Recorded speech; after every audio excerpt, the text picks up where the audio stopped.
Literally. In a literal, exact, or actual sense, not figuratively or allegorically. The primary definition of the word literally. Literally, used to indicate that some metaphorical or hyperbolical expression is to be taken in the strongest admissible sense, virtually or figuratively. Second definition of the word literally. And it's that second definition that grammar prescriptivists seem to be uncomfortable with. So in defense of that second definition, meaning figuratively or virtually, allow me to present a case for literally. The first argument of the prosecution states, but isn't it impossible for literally to retain its original meaning so long it is being used to express the opposing idea?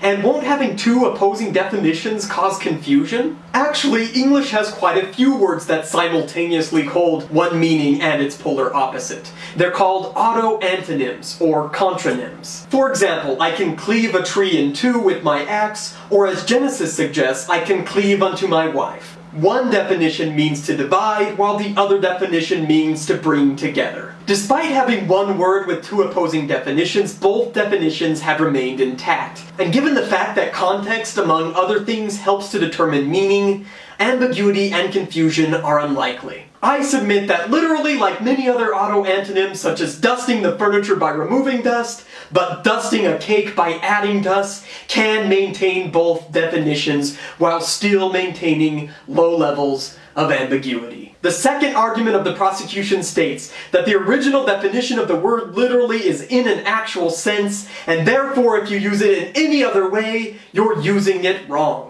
First of all, word definitions are constantly changing. It's a part of language and it's a part of life. The word meat, for example, did not always refer to the flesh of animals. It used to be a general word to describe any edible, non-liquid substance, much in the same way we use the word food today. It's true that the original definition of the word means actually, but the other definition of the word, used as an intensifier, which we'll talk about later, is used in figurative situations. And as much as a handful of snooty grammar prescriptivists would like to have control over how people speak, it is in fact the masses, not the pretentious few, who end up deciding the fate of a language. I submit that even if the dictionary did not include this second definition, which it does, literally has more than one valid definition because we as a people have given it more than one. So while the original meaning of literally is in an actual sense, the word has since broken out of that original meaning. Literally can now mean figuratively and is commonly employed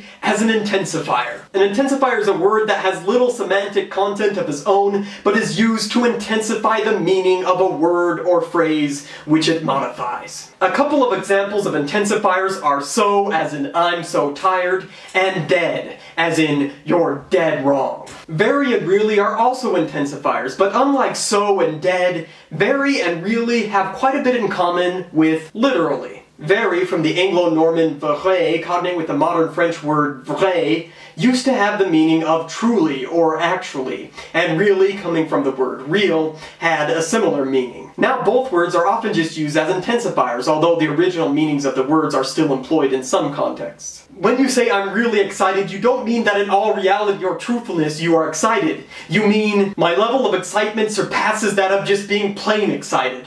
I'm really excited. I submit that literally has taken its rightly deserved place as an intensifier in the English language, and it cannot be judged based solely on its original meaning. And the final argument of the prosecution states, this is just a modern corruption of the English language. I guess everything is relative, but considering the fact that using literally in a non-literal sense has been around for longer than the United States itself, I wouldn't necessarily call this a modern corruption. Until next time, I'm literally going to bite the head off of the next person that says I'm using literally wrong. What? I think that was a little too strong.